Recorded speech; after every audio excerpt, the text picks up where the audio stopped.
E kuptoj, por ti the me drejtë, zotë Recep, ti më ndjes po të thoj me ti. Për panikun për panikun e qytetarëve, më trego pak, se ke komunikuar me shumë prej tyre, më trego pak si është situata mes banorëve, duke qenë aq më shumë që nuk dua ta lidh fare, po padyshim disa gjëra edhe mund të përputhen. Vjen në përpara një dite të shënuar për shqiptarët në Lugin që është Fider Barami, për besimtarët muslimanë në Lugin që është Fider Barami. Nuk dua ta lidh me këtë festë, por datat përkojnë, kështu që nuk e di tani. Më trego pak mes qytetarëve si ka qenë situata, frika, tensioni, paniku apo çfarë? Është ngrit një tension. Deshtëm është ngrit një tension, është ngrit një panik, sepse po t'i shohim deklaratat e fundit, e kemi deklaratën e Vučićit, që i kemi raketat të cilat i vjen nga Kina dhe Rusia. Pastaj e kemi deklaratën që diskutuam deklaratën e Vulinit.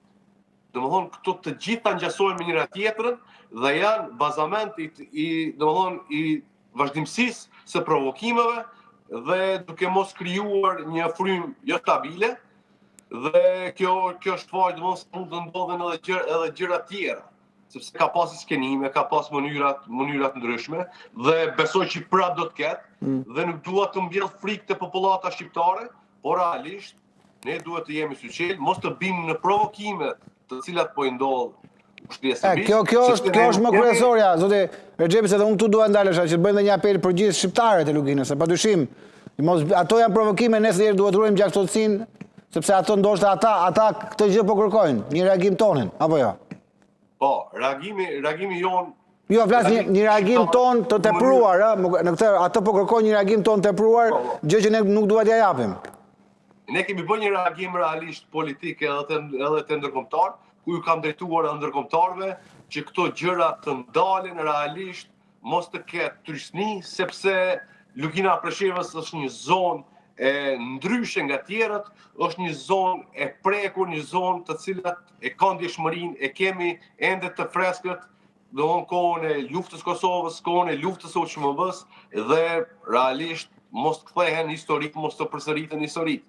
Sepse çështja e sigurisë e kemi tekur atë kjo është në mënyrë duke shkuar në mënyrë të vrajshme, domethënë duke rënë policia multietnike, domethënë shumë shpejt brenda 10 vjetëve nuk do të ketë asnjë shqiptar. Pra janë të gjitha këto faktorët që mund të ndikojnë në pasigurinë e qytetarëve dhe këto ndikime mund të shkojnë duke ikur, se siç po migrojnë shqiptarët në Luginën e Preshevës, mund të fillojë prapë një migrim duke mos u ndirë të sigurt në vendlinjën e tyre.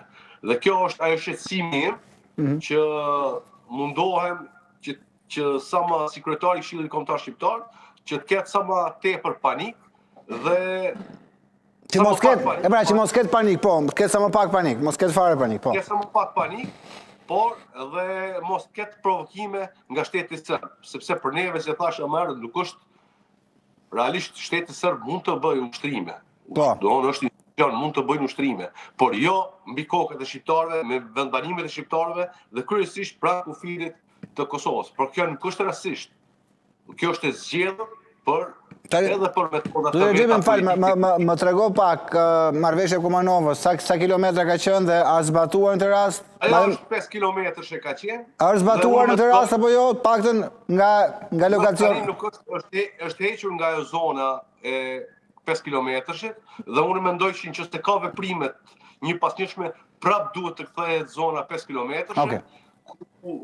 Mund të jetë vetëm ushtria si kumshëri, por nuk të jetë me mjete të rënda, të cilat edhe i pam të ditët e fundit dhe realisht një helikopter po të kaloj një helikopter i thjesht, civil, mund të jetë të krijojë një lloj panike.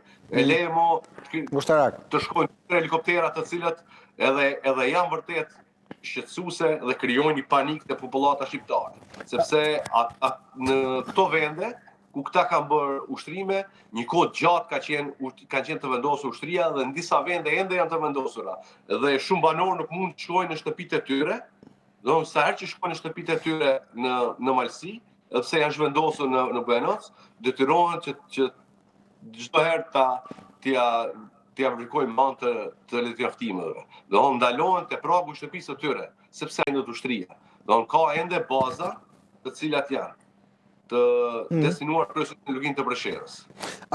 Zoti Rexhepi, si është situata sot? Më trego pak, ka avionj së vite apo më përfundoj dje? Më trego pak si është... Tani, koha e Bajramit e ka bërë pak vetës tërvigjet, sot nuk kemi pas asnjë informacion që kanë diçka, domethënë është në familjar janë gjithë qytetarët të cilët të fesë kryesisht janë të muslimane dhe sot janë duke festuar Bajramin, por realisht nuk kemi asnjë informacion nga tereni se ka ndonjë rast apo ka ndodhur prapë një ushtrim i tyre.